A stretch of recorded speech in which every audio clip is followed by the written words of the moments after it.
Alors, peuple de Dieu, soyez bénis au nom de Jésus-Christ. Le frère Hervé, de l'église Assemblée des Saints.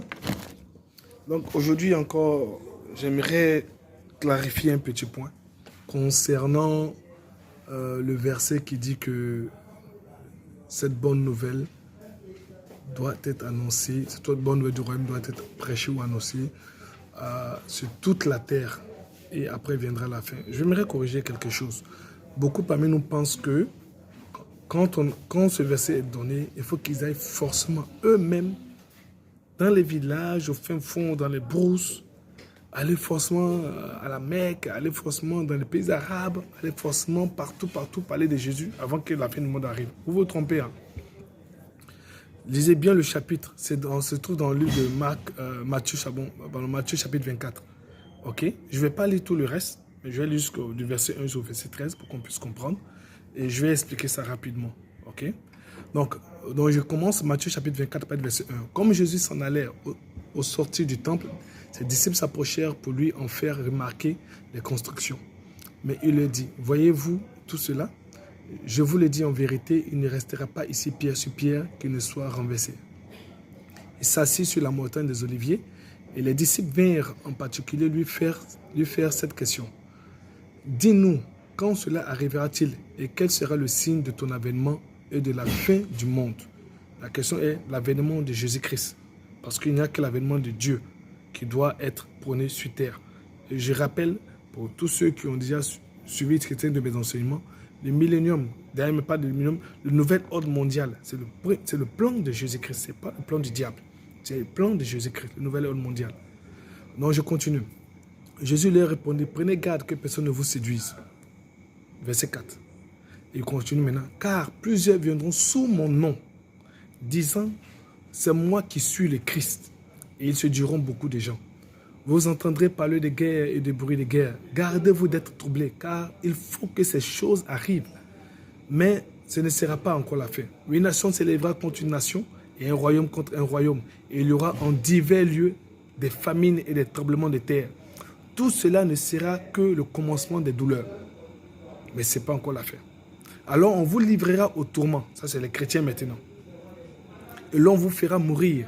Et vous serez haïs de toutes les nations à cause de mon nom. Parce que le nom de Jésus-Christ, c'est le nom de Dieu. Alors aussi, plusieurs succomberont. Ils vont mourir et se trahiront. Se haïront les uns les autres. Plusieurs faux prophètes s'élèveront et ils séduiront beaucoup de gens. Et parce que l'iniquité se sera accrue, l'amour, la charité du plus grand nombre se refroidira.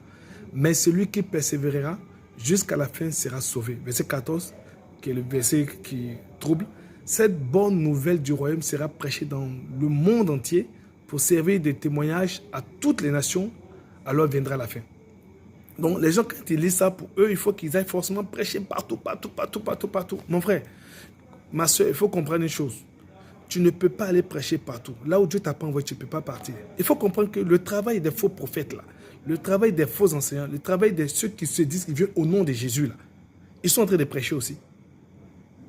Chaque fois que un faux prophète, un menteur, un bandit spirituel, un délinquant spirituel, un faux prophète, un faux pasteur, un serviteur de Dieu qui n'est pas appelé de Dieu, qui n'est pas de Dieu, s'engage à venir au nom de Jésus-Christ, qui dit que c'est de moi Jésus-Christ a parlé, c'est moi qui dois venir sur la terre, c'est Jésus qui a dit que c'est moi le Saint-Esprit, ou c'est moi qui ai l'onction de Dieu, ou c'est moi qui dois remplacer Jésus, je suis le sceau des prophètes, je suis le cachet des prophètes, je suis le suprême, je suis le surintendant général, tous ces gros titres-là que les gens prennent au nom de Jésus-Christ, celui-là, il est obligé d'abord de parler de Jésus avant qu'il ne se présente. Il est d'abord obligé d'introduire Jésus avant de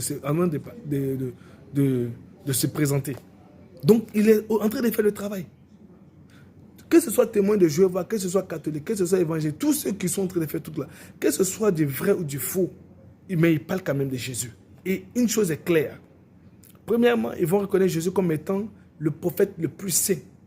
Deuxièmement, ils vont savoir que Jésus-Christ est celui-là qui a créé. Troisièmement, ils vont reconnaître que Jésus-Christ a vaincu la mort. Il est monté au ciel, il va revenir. Donc, s'ils disent ces choses-là, en réalité, ils sont en train de dire qu'il est divin. C'est l'être divin, c'est l'être suprême. Donc, frères et sœurs, chaque fois que vous verrez que ces personnes-là, excusez, je vais continuer la vidéo parce que j'ai été coupé. Donc, je disais, chaque fois que vous allez voir ces personnes-là en train de se proclamer être appelées de Jésus ou envoyées par Jésus sur cette terre pour continuer son œuvre-là, ok, et pourtant ils sont dans le faux, sachez qu'ils sont en train de prêcher. Paul va nous dire que il y a des gens qui prêchent l'évangile, même si ce n'est pas par amour, mais quand même ils prêchent l'évangile. C'est-à-dire qu'ils prêchent avec la haine et tout ça, mais ils prêchent l'évangile. Mais nous, en tant qu'enfants de Dieu, chrétiens, on doit prêcher par amour. Ok? Donc, toute cette façon, chaque fois que le nom de Jésus est mentionné, est parlé, tout ça là, c'est que c'est bon. Même les satanistes là, quand vous allez continuer le chapitre, au chapitre verset 15 là-bas, ils vont dire, c'est pourquoi lorsque vous verrez l'abomination de la désolation dont a parlé le prophète Daniel, établie en lieu saint, que celui qui fit fasse attention, que celui qui lit fasse attention, alors que ceux qui seront en Judée fuient dans les montagnes, que celui qui sera sur le toit ne descende pas pour prendre ce qui est dans la maison. Vous allez lire jusqu'à, vous allez voir qu'à un moment donné, vous allez comprendre qu'on voit quand il célébrera de faux Christ, verset 24, il célébrera de faux Christ et de faux prophètes. Ils feront de grands prodiges et des miracles au point de séduire, s'il est possible, même les élus. Voici, je vous l'ai annoncé d'avance. Donc comprenez que tu vas beau prêcher Jésus est Dieu, ils vont te faire la guerre. Tu vas dire que Jésus-Christ a créé, ils vont te faire la guerre. Et celui qui te fait la guerre là, et qui a des adeptes, celui qui dit que c'est Jésus a parlé de moi, après je lui, c'est moi qui dois venir. Ou bien celui qui dit que Jésus-Christ n'a pas fait tel miracle, ou bien il n'est pas Dieu, mais nous on croit en lui quand même là. Peu importe. Le nombre d'adeptes qui prendront là, c'est qu'ils doivent leur présenter l'authenticité de ce que Jésus-Christ a accompli. Donc du coup, il faut qu'ils leur montrent la Bible. Il faut qu'ils leur disent que cette Bible-là, elle est erronée, elle est falsifiée. Par conséquent, ces gens seront obligés de lire et de comprendre, et de comparer. En comparant, celui qui est élu de Dieu va rester, celui qui n'est pas élu de Dieu va partir. C'est comme ça. Tu peux être dans le faux et puis à force de comparer, parce que tu es élu de Dieu, tu te convertis, tu viens. Donc vous comprenez, frère, vous n'êtes pas, ne pensez pas que vous êtes obligé de parcourir toute l'humanité, toute la terre là. Il y a l'internet, il y a beaucoup de choses qui font, il y a même les vidéos qui sont faites là. C'est une prédication. Tu vas sur un site aujourd'hui, on te dit, tu veux étudier la Bible?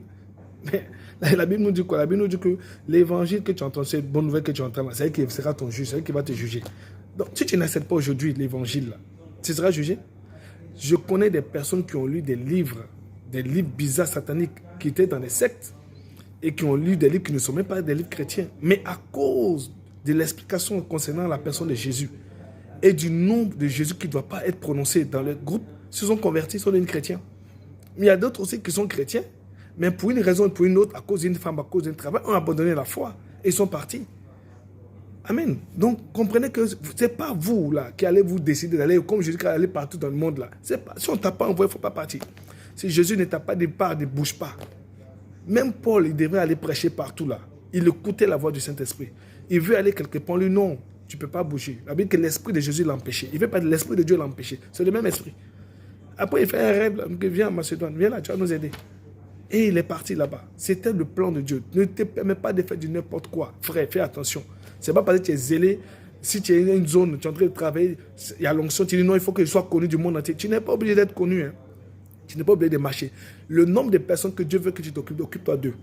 Les familles que Dieu veut que tu gères, gère ces familles-là. Gère ces âmes-là. Et Dieu, c'est lui-même qui va te récompenser. Si tu n'es pas appelé à avoir une assemblée grande ou être connu, calme-toi. Fais ton travail. Tu peux être un formateur. Tu peux être quelqu'un qui va former beaucoup de personnes qui, eux, vont exploser devant les gens. Tu n'es pas obligé de sortir toi-même. Amen. Voilà. Donc, que Dieu vous bénisse. C'est le frère Guy de l'église Assemblée des Saints. Soyez bénis au nom de Jésus-Christ. Amen.